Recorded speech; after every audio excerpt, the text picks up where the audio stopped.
Hess when Hess runs off to Great Britain on that crazy peace mission in May of 1941.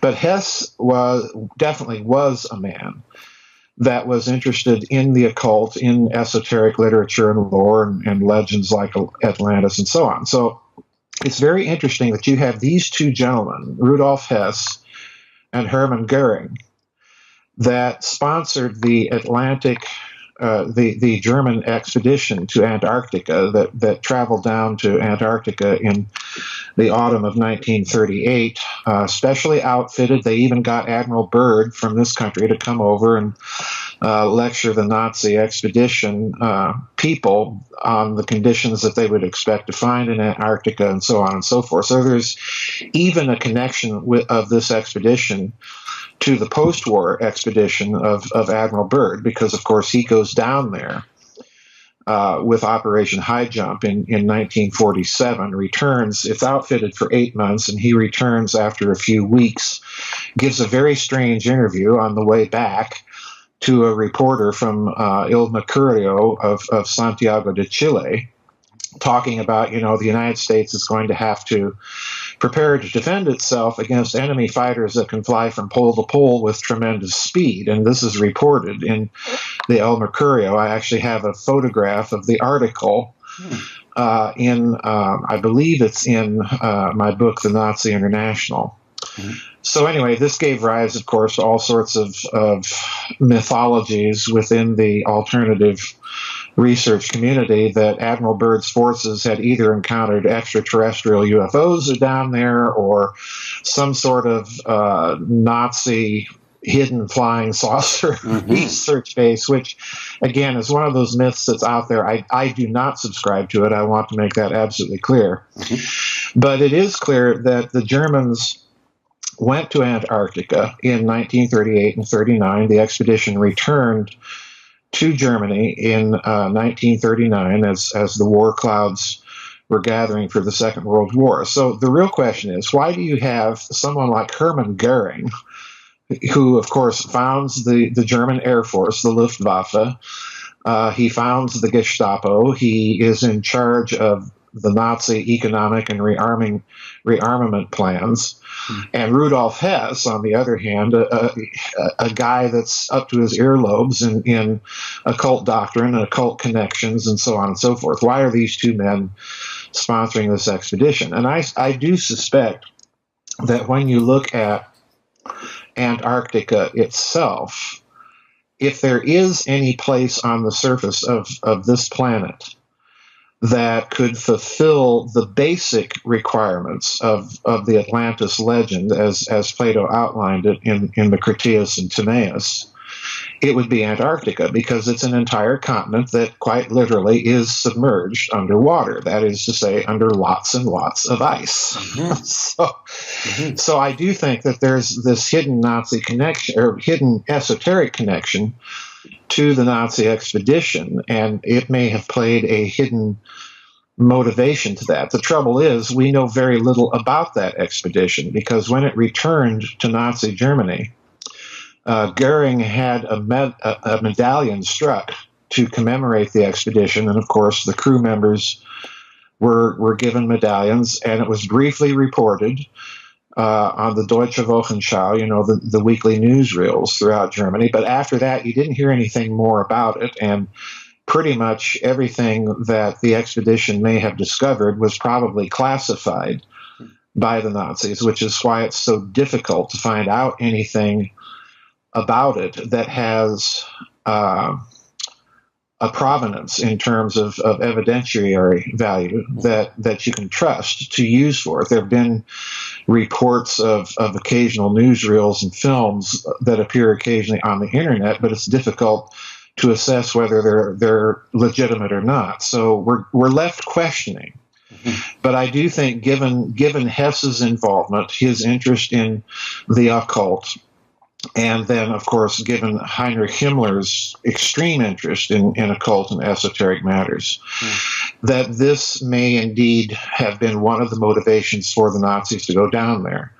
I suspect that if that is true, then you're dealing with another speculation that they were perhaps looking for potential lost technology of that civilization. So there is a Nazi connection here. The more difficult part of your question is the Hermetica. Is there a connection of that body of literature to Atlantis? And right up front, you have to acknowledge that the Hermetica itself makes very, very few, if any, outright allusions to it. However, the Hermetica do claim to be the writings and wisdom that was passed down through the ages in Egypt from the lost wisdom god Tehuda, who, according to the legends, stored all of his knowledge of science and mathematics and so on two pillars. And of course, that has raised speculation that the Great Pyramid and some of the other pyramids were these pillars. Mm-hmm.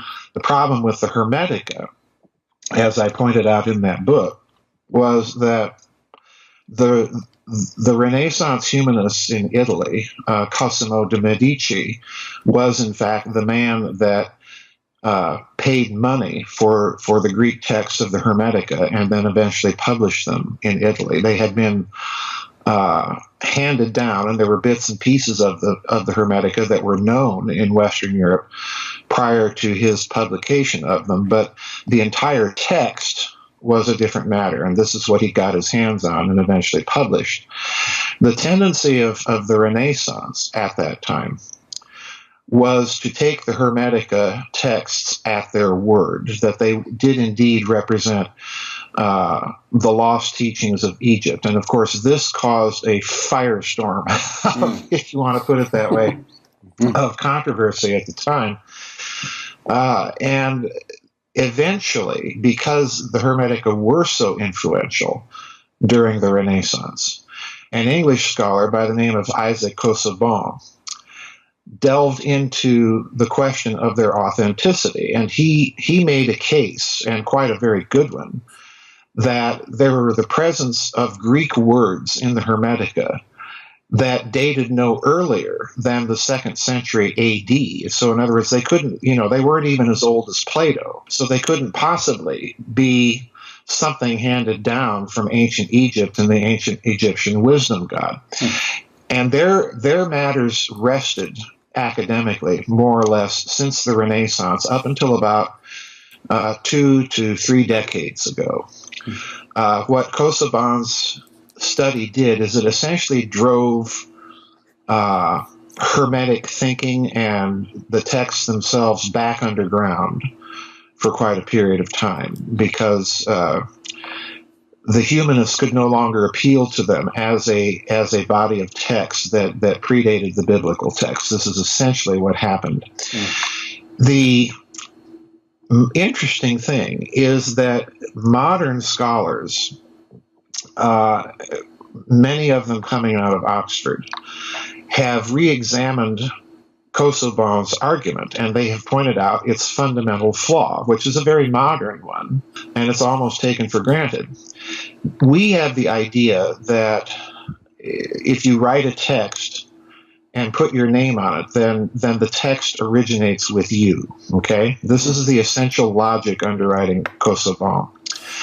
The problem is the ancients don't have that understanding of authorship. What the ancient conception of authorship is if the ideas or the concepts embodied predominantly in whatever text that you're dealing with come from an identifiable source, then that's the source of it. So in other words, an ancient will sit down and write a text, and if he thinks that he's following or is actually following the teaching of any particular school, then he'll attribute the ideas and origins not to himself or, dressing them up, but to the original, what they regard as the original font for them. Mm-hmm. So in other words, what modern academics have done is they've gone back and they've pointed out that many of the ideas in the Hermetica are indeed very clearly drawn from ancient Egyptian religion, and they're simply dressed up in a Greek text. So in other words, they've more or less overthrown this whole idea of Kosovo, and that, simply because a word or several words in a text don't date from the time period that the ideas originate in doesn't necessarily mean that you're dealing with a text that in its central conceptual components is not very ancient. So if that's the case, then we have to go back to what the Hermetica actually say.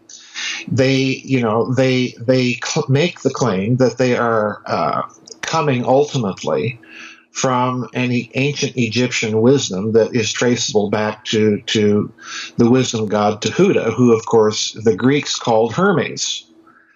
And if you look at the Egyptian text, Tehuta is often called the twice great, or so on and so forth. So it was very natural when Alexander conquers Egypt and brings all of his Greeks with him, and they start examining these Greek texts talking about Tehuta, that they identify him with Hermes. Okay, there's that factor involved in all of this, but given the modern scholarship, basically they've thrown the door wide open again that these texts could indeed be, in some of their core elements, something traceable back to an antediluvian period of Egypt. And, when you say that, then you're immediately bringing up ideas of floods and Atlantis and so on and so forth. So, yeah, this has been an argument that's been going on for centuries, in other words, and it doesn't look like it's going to stop anytime soon.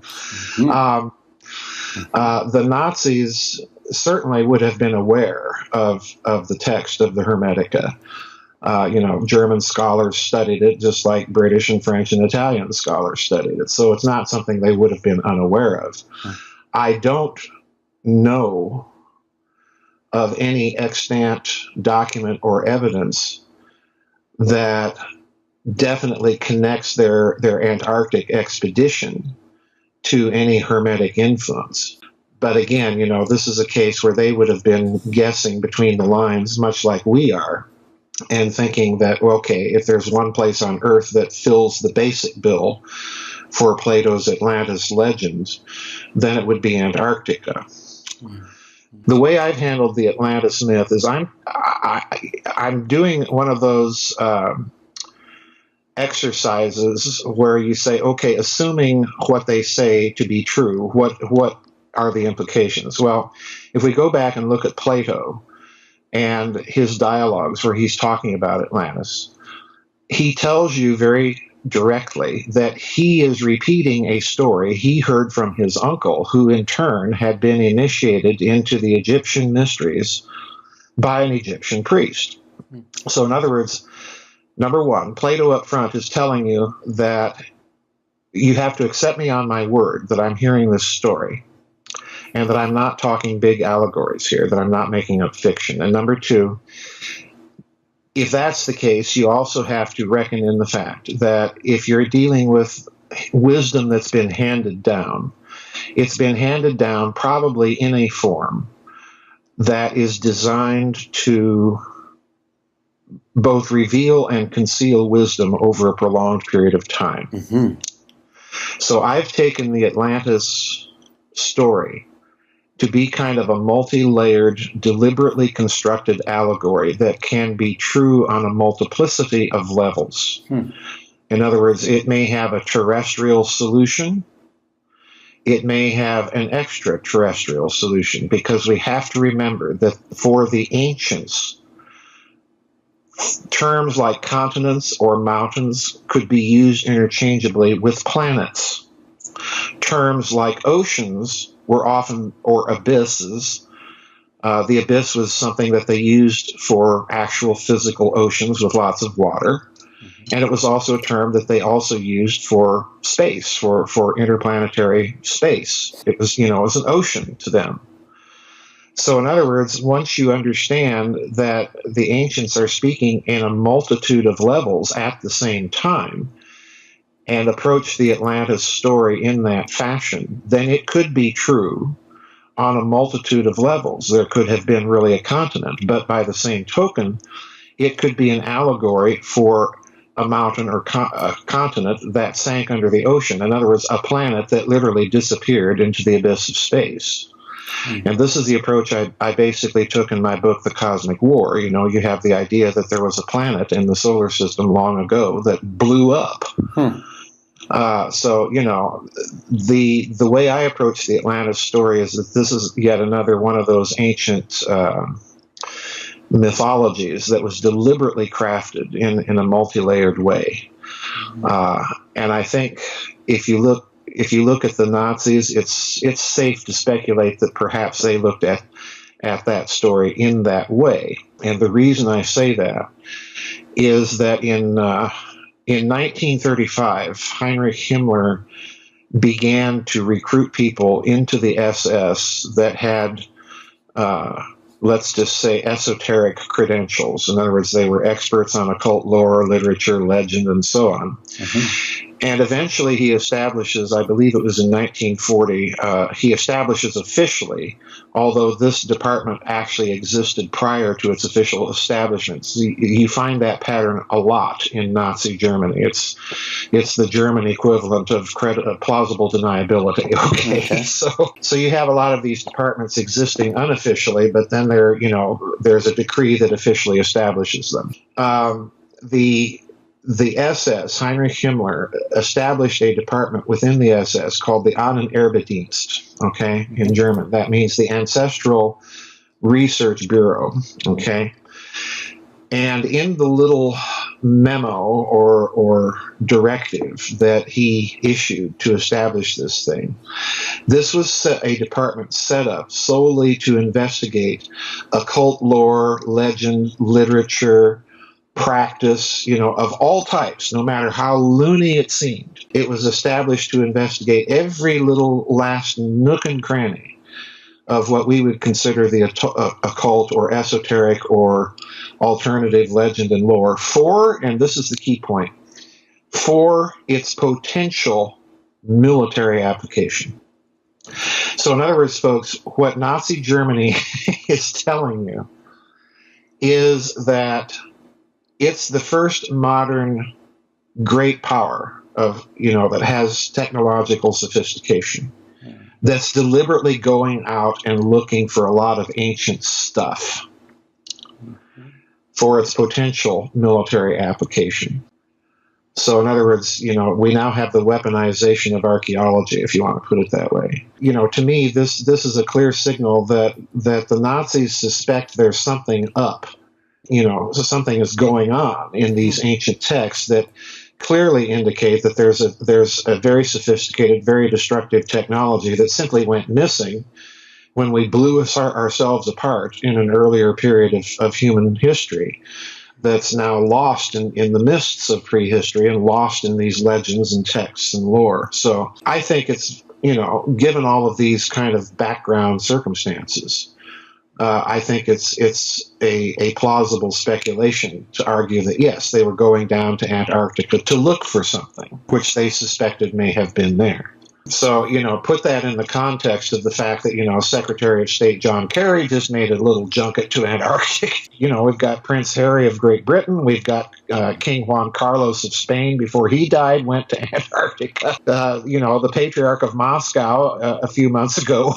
Russia itself is saying, well, he was down there to bless an Orthodox chapel for the Russian mission there, which, that's a plausible cover story. But the fact of the matter is any Orthodox bishop can go down there and bless that chapel. Why do you have to get the head of the Russian Orthodox Church to do this? And, do it after his meeting with Pope Francis on top of that. So, it's a very strange list of people that have shown an interest in Antarctica. And if you add it all together, what you have is Hermann Goering, Rudolf Hess, John Kerry, Buzz Aldrin, Kirill III, Prince Harry, King Juan Carlos.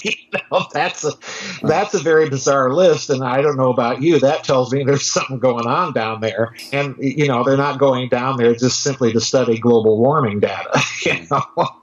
Hermann Goering is not going to be interested in climate change data. And, for John Kerry, that was the cover story the State Department put out. Well, John Kerry's the chief diplomat of the United States. He took that quote-unquote detour during a diplomatic junket that he was on at the time He could, he's the Secretary of State. He can make a phone call in Washington, D.C. and get all the climate change data in the world that he could have wished for from Antarctica. He doesn't need to fly there. Mm-hmm. So that has all the appearance to me of being kind of a spin or a cover story of some sort being put out for what the real purpose is. And the same thing with Buzz Aldrin. He made that tweet before he went down there that, I'm ready to take off for the launch pad. And I thought, okay, well, on the one hand, he's just an astronaut and using astronaut language to say, I'm getting on the plane, But the other way of interpreting that is I'm getting on the plane to go to the launch pad.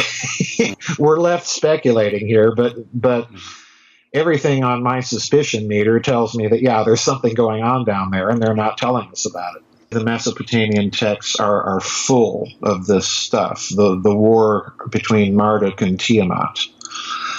And the Epic of Ninurta is one of the texts that appears to allude to this war.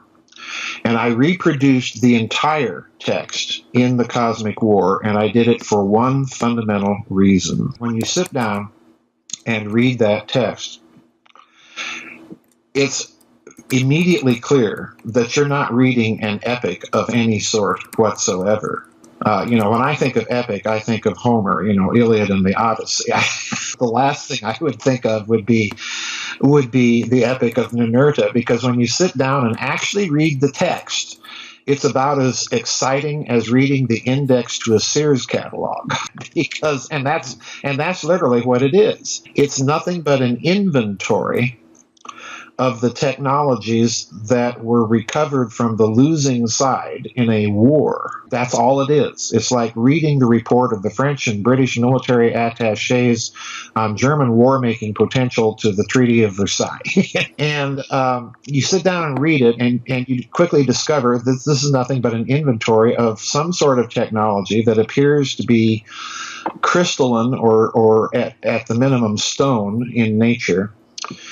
And it has four categories. Some of these technologies were taken off and used by the victors in other applications.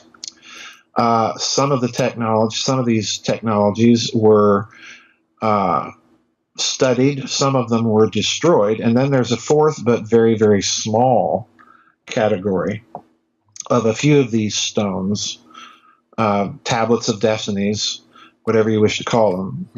A few of these stones that could not be destroyed and that appeared to have been referred to in the text as some sort of philosopher's stone, if you will, of weapons technology. And those were hidden. That's key. Those were hidden, according to the text. And once you acknowledge that, okay, if all of this is the case, and if indeed these ancients are talking about something that really happened in the only language that they knew how to talk about them, then you have to admit that somewhere on the surface of this planet, or possibly elsewhere, may be a cache of a lost technology. And with obvious military potential. So, put that in your thinking cap as you go back and recall what Heinrich Himmler said about the Ahnenerbendienst. They had access to the same texts. And if they were reading them with these kinds of paleophysical or speculative scientific lenses, then it doesn't take much money to fund an archaeological expedition. In other words, the potential returns on investment for a minimum amount of risk are huge. So are you going to go looking for this stuff? Yeah. And, if you're the Allies and the Soviets and you win World War II and start looking at all these Nazi documents, are you going to spend a little money to see if perhaps they might have been right, or go out and try to find out what they were looking for when they were digging here or digging there? Well, sure you will. I think, I make no bones about it. I've said in many of my books, I suspect that this may be a hidden reason for the sudden explosion in the Middle East. And it's very interesting. Let's go back and, just add one more little data point here to stir into our stew of speculation. Let's recall that prior to the American invasion of Iraq in 2003, what was the excuse that was invented? Well, we had to go in there and prevent Saddam Hussein from acquiring weapons of mass destruction. Then we go into Iraq and discover, oh, lo and behold, he's not making any. Okay. Well, most people tend to think of weapons of mass destruction, and it was certainly put out that way during that time period in terms of atomic, biological, or chemical weapons.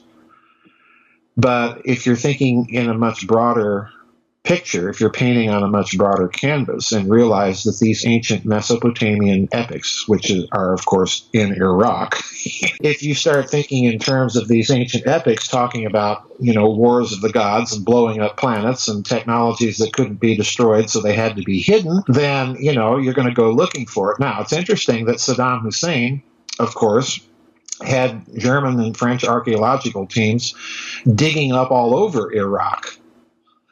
And, that, again, raises my suspicion meter into the orange zone that, why is he digging and why does he have the French and Germans digging for him? So, you pile speculation on speculation, but eventually the fact remains the dots are connectable. When you connect them that way, they do raise those questions, like it or not. Stephanie Daly, I forget what her book is, Ancient Mesopotamian Texts or something like that, has it. You can also find a version of it online. So it's been around, it's been known for a number of years. And I think, if I recall correctly, I reproduced the online version in the book because people will have more access to it that way. But I reproduced it so that people would actually sit and slog through and think, my word, this is probably the most boring thing I ever read. Yeah. And it is, because it's not a story. It's not an epic. It's simply an inventory. Well, the text itself, if I recall correctly, was dated to about 6 to 4 centuries BC. In other words, the cuneiform texts themselves. But here again, you have to realize that dating of a tablet is not necessarily the same thing as the dating of the text. The text itself, it's the old Hermetica problem. It's a story. It's a legend that's been handed down. And the text itself refers to these wars of the gods. So in other words, if you compile I should say, if you compare the text to the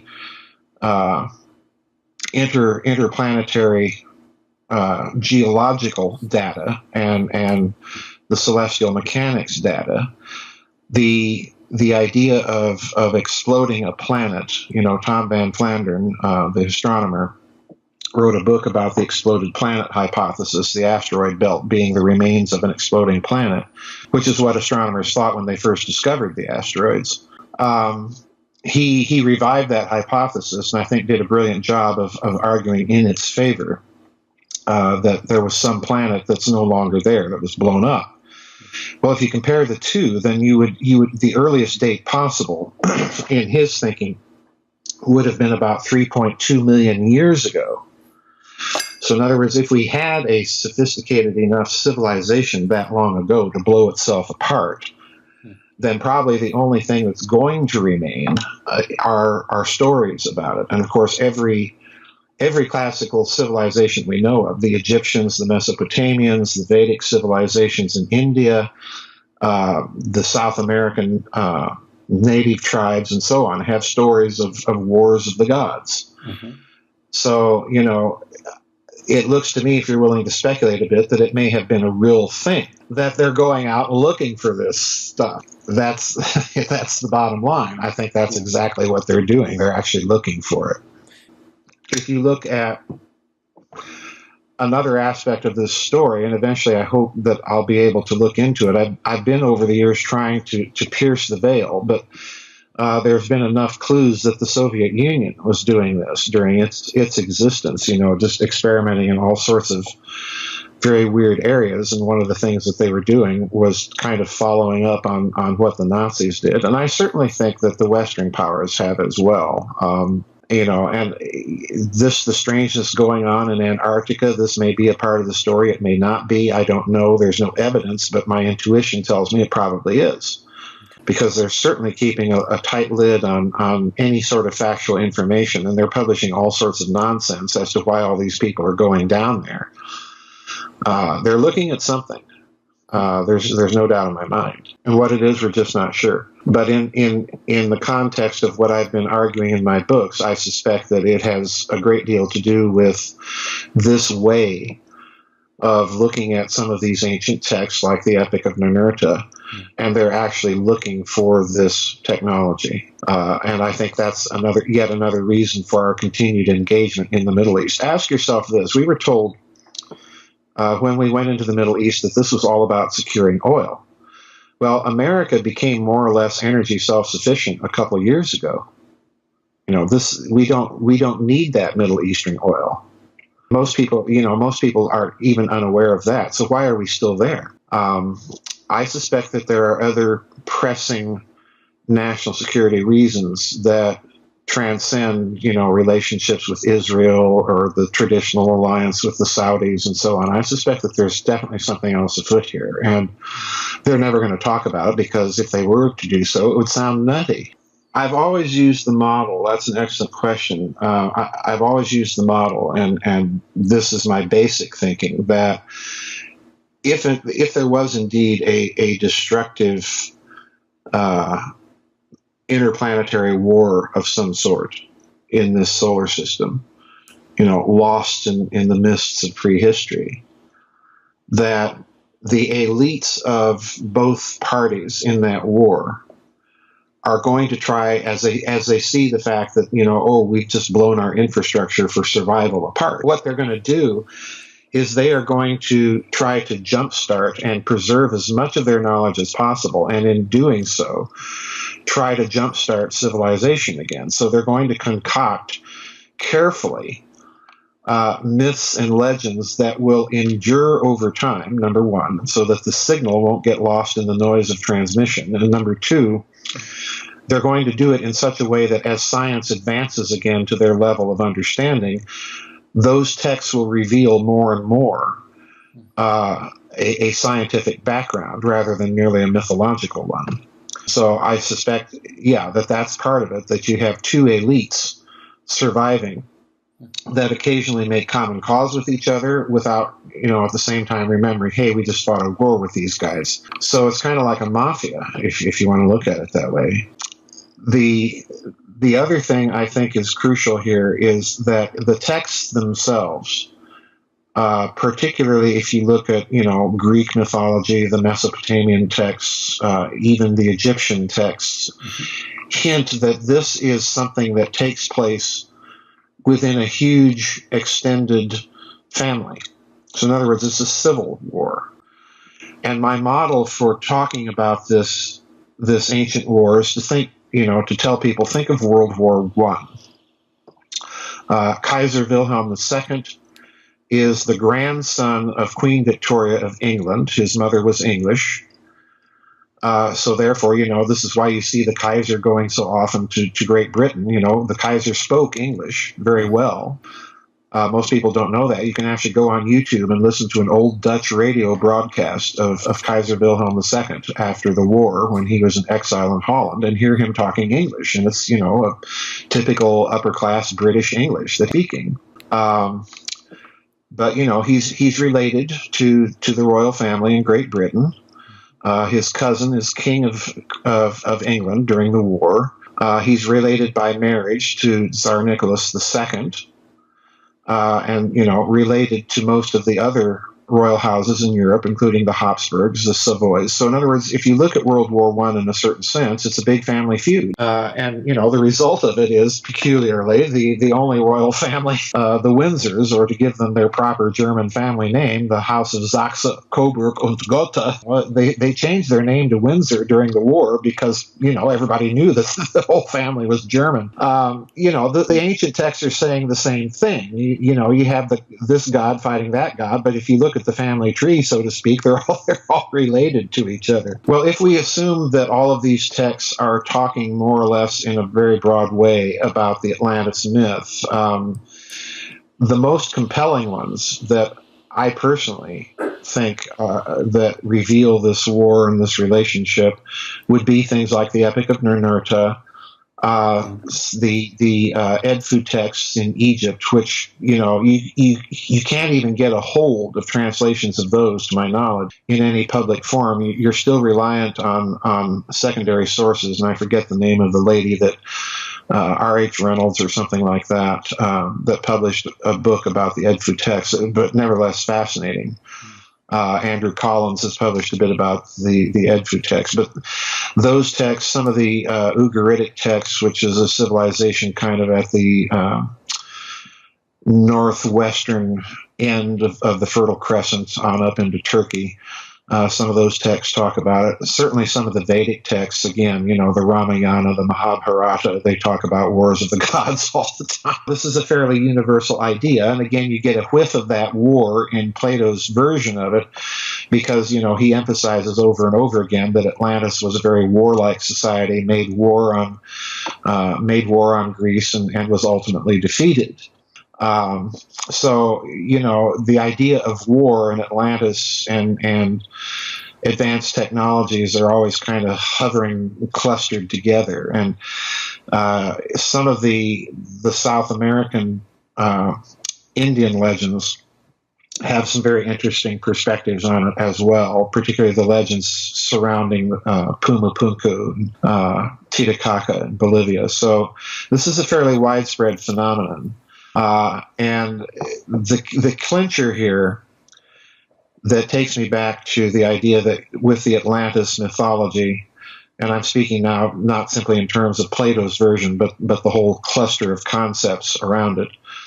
When you look at it and look at the Mesopotamian texts and realize that when you're dealing with the gods in Mesopotamian lore are closely associated with astrology. So in other words, many of the names of the gods are names of celestial bodies, planets, and so on. And they're always associated with mountains. Mountains become another, as I said before, another term for planets. But mountains are also the same word. And I forget now the Akkadian word for mountain. I should know that. I've been working too hard. But the same word for mountain in Akkadian is the same word for a pyramid, for a ziggurat. So, look at that cluster of concepts now. They're all banded together: planets, gods, mountains, and pyramids, and war. It's a very strange thing. And the bottom line for me is that, I do suspect that there's a kernel of truth lurking here in the middle of all these myths and civilizations in that part of the world. And the gigantic scale of their construction, the skill that was evident in that construction, and I'm not talking just about the Great Pyramid of Giza. I'm thinking of Baalbek. I'm thinking of Pumapunku in South America. These enormous structures that baffle engineers to this day. How did they do this? And do it with such precision that's difficult for us to reproduce to this day. So there's a technology here that we are simply, we're staring at the manifestation of that technology. My only academic publications were in theology. Look, we have to get over this idea that you have to have a credential in something to have an arguable opinion. Scientists are always making pronouncements about theology, so I don't have any hesitation to make. What I am is I'm a documents researcher, and I'm willing to speculate on the basis of a kind of, take this proposition as a given, then what does it mean? That's what I'm doing. I'm taking the text more or less as the given that they are reporting as truthfully as they can in the language they had available on things that may have happened, and trying to examine them in a modern scientific context. And when you do that, it is clear that something is going on And when you combine all of the data together, it's giving you a pretty good prima facie case, if I can use the legal term, that something happened. It may have been a war, and if it's a war and it was that destructive, then there's a technology behind it. And if there's a technology behind it, there's a civilization behind it. So, the argument is fairly clear. It's an interplanetary war. One of the things, if people don't believe me, in the Cosmic War book, toward the end of the book, I point out, I have a picture of the moon of Saturn that's called Iapetus or Iapetus, all right? And this picture was taken by the Cassini probe as it approached Saturn. And next to that picture is a picture of George Lucas's Death Star from the Star Wars movies. And if you compare the two pictures, I defy anybody not to have their jaw on the floor, which is interesting because, of course, if it's a moon of Saturn, that raises the stakes again, because Saturn, the planet, is Kronos in Greek. Mm-hmm. And when you examine the Greek mythology, where is the war of the gods fought and who's fighting it? Well, it's the Greek god Kronos, the war of the Titans, the Gigantomachy. So, again, you have to read these texts very, very carefully. They're multi-layered things. You must remember that the names of the gods are also names of planets. So what does that mean? The catastrophists think that this is simply an allegory of planetary collisions and acts of nature. I don't. I think that the names of the planets are like titular names, okay? The Kronos being the name of whoever's in charge of Saturn at the time. And again, when you start piling up the evidences that many researchers have put out that certain features on celestial bodies in our solar system, if this is the case, then you're dealing, and I think there's, again, enough evidence out there that prima facie allows one to hold that position as a rational position. Certainly it doesn't constitute proof, because any picture connections and so on and so forth. Why are these two men sponsoring this expedition? And I do suspect that when you look at Antarctica itself, if there is any place on the surface of this planet that could fulfill the basic requirements of the Atlantis legend, as Plato outlined it in the Critias and Timaeus, it would be Antarctica, because it's an entire continent that quite literally is submerged underwater. That is to say, under lots and lots of ice. Mm-hmm. So I do think that there's this hidden Nazi connection, or hidden esoteric connection to the Nazi expedition, and it may have played a hidden motivation to that. The trouble is, we know very little about that expedition, because when it returned to Nazi Germany, Goering had a medallion struck to commemorate the expedition, and of course the crew members were given medallions, and it was briefly reported on the Deutsche Wochenschau, the weekly newsreels throughout Germany. But after that, you didn't hear anything more about it, and pretty much everything that the expedition may have discovered was probably classified by the Nazis, which is why it's so difficult to find out anything about it that has a provenance in terms of evidentiary value that you can trust to use for it. There have been reports of occasional newsreels and films that appear occasionally on the internet, but it's difficult to assess whether they're legitimate or not. So we're left questioning. Mm-hmm. But I do think, given those are down there, or some sort of Nazi hidden flying saucer research base, which again is one of those myths that's out there. I do not subscribe to it. I want to make that absolutely clear. Mm-hmm. But it is clear that the Germans went to Antarctica in 1938 and 39. The expedition returned to Germany in 1939 as the war clouds were gathering for the Second World War. So the real question is, why do you have someone like Hermann Goering who, of course, founds the German Air Force, the Luftwaffe. He founds the Gestapo. He is in charge of the Nazi economic and rearmament plans. And Rudolf Hess, on the other hand, a guy that's up to his earlobes in occult doctrine, an occult post-war expedition of Admiral Byrd, because, of course, he goes down there with Operation High Jump in 1947, returns. It's outfitted for 8 months, and he returns after a few weeks, gives a very strange interview on the way back to a reporter from Il Mercurio of Santiago de Chile, talking about, the United States is going to have to prepare to defend itself against enemy fighters that can fly from pole to pole with tremendous speed. And this is reported in the El Mercurio. I actually have a photograph of the article I believe it's in my book, The Nazi International. So anyway, this gave rise, of course, to all sorts of mythologies within the alternative research community that Admiral Byrd's forces had either encountered extraterrestrial UFOs, Hess, when Hess runs off to Great Britain on that crazy peace mission in May of 1941.